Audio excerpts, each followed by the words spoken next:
Our comparisons have, so far, generally included living characters, whether they are individuals or groups. But today, we have decided to give you something new and refreshing, while still staying within the boundaries of our usual comparisons. Today, we are going to compare two weapons, both of which have, at one point, been used by the same character, although the initial idea was different. Thor, the Asgardian god of thunder, wielded both Mjolnir and Stormbreaker at one point, even though the latter was a weapon created for Beta Ray Bill. So which of these weapons is stronger? Keep reading to find out. Based on the recent storyline from Thor: The 3, Mjolnir seems to be the stronger weapon. Namely, when Beta Ray Bill stopped Thor from summoning Mjolnir, Thor summoned the Stormbreaker and destroyed it by hitting it against Mjolnir. In today's article, we are going to introduce you to both of these weapons, as well as their powers and their abilities. After that, we intend to compare them and give a final verdict on which of them is stronger. Enjoy! Before we move on, this is your host Shah and you are watching Comicverse Unleashed,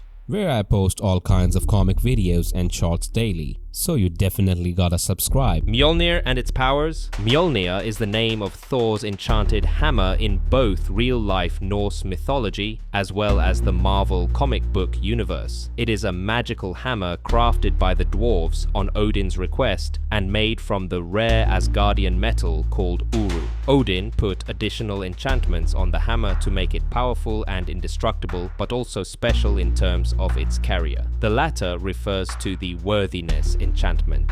The Worthiness Enchantment is a powerful enchantment put on Mjolnir by Odin that prevents anyone who is deemed unworthy of even picking up the hammer, yet alone use its powers. Regardless of their physical strength, an unworthy person will not be able to move the hammer from its place. The only exception to this rule is when the hammer floats in the vacuum of space. You can pick it up, but it remains unusable. To wield and use Mjolnir, a person must be worthy, as prescribed by Odin. Even Thor, to whom the hammer was initially given, has to prove his worth, or he won't be able to lift Mjolnir, which goes to show how much magic Odin put into the hammer. Odin is the only one who can change this rule and can give others the power to use it. Thor cannot change the magic, but if he is worthy, he can give that power to someone else. Stormbreaker and its powers. Stormbreaker was created after a fight between Thor and Beta Ray Bill at Skartheim. After the battle, Bill began to feel guilty about his victory, now feeling that Mjolnir was Thor's by right. In a compromise, while Bill justly won the battle, Odin had the dwarves of Nidavellir create a new hammer made for the cyborg warrior, crafted from the same Uru metal as Mjolnir. With the help of Eitri and other dwarven blacksmiths, they forged Stormbreaker. After a battle against Surtur's demonic army, Odin bestowed another spell upon the Stormbreaker. By hitting the weapon on the ground, Bill was able to return to his true and deadly self.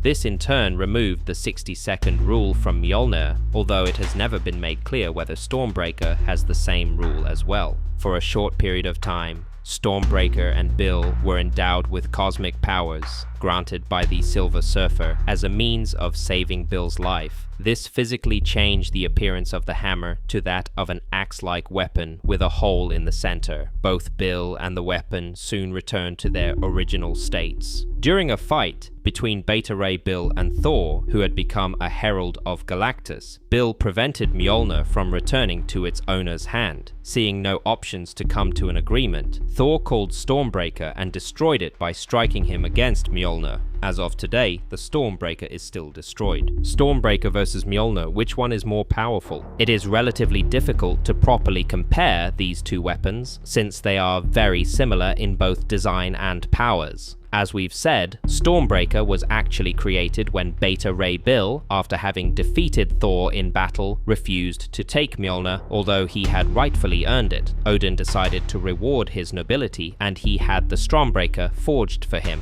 The Stormbreaker was forged by the same dwarves that forged Mjolnir and using the same materials. In addition to that, Odin gave it practically the same powers and the same enchantments as he did Mjolnir. In that aspect, Stormbreaker and Mjolnir were practically the same. Since neither of the two weapons are sentient beings, they depend on the powers and abilities of the bearers. but they do augment their powers. In that aspect, both the Stormbreaker and Mjolnir, at least their comic book versions, did pretty much the same for both Thor and Beta Ray Bill. Neither weapon would augment the bearer's powers more in comparison, so the two are equal in this aspect likewise. So, can we even determine the stronger among the weapons? Well, it seems that we can. A recent issue of Thor, more precisely, Thor, Volume 6, number 3, has given us a definitive answer to this question. In that story, Thor has become the Herald of Galactus and came into conflict with Beta Ray Bill. During the fight, Beta Ray Bill grabbed Mjolnir, as he has proven his worthiness way before this clash, and prevented Thor from using it. The God of Thunder thought of a new approach, and he summoned Beta Ray Bill's Stormbreaker and then attacked Mjolnir with it. The result, Stormbreaker broke into pieces, thus clearly proving that Mjolnir is the stronger among the two weapons, despite their nominal equality. And this concludes our story for the day. You have your answer, and we hope you had fun reading our text. And that's it for today. We hope you had fun watching this, and that we helped solve this dilemma for you. See you next time, and don't forget to follow us.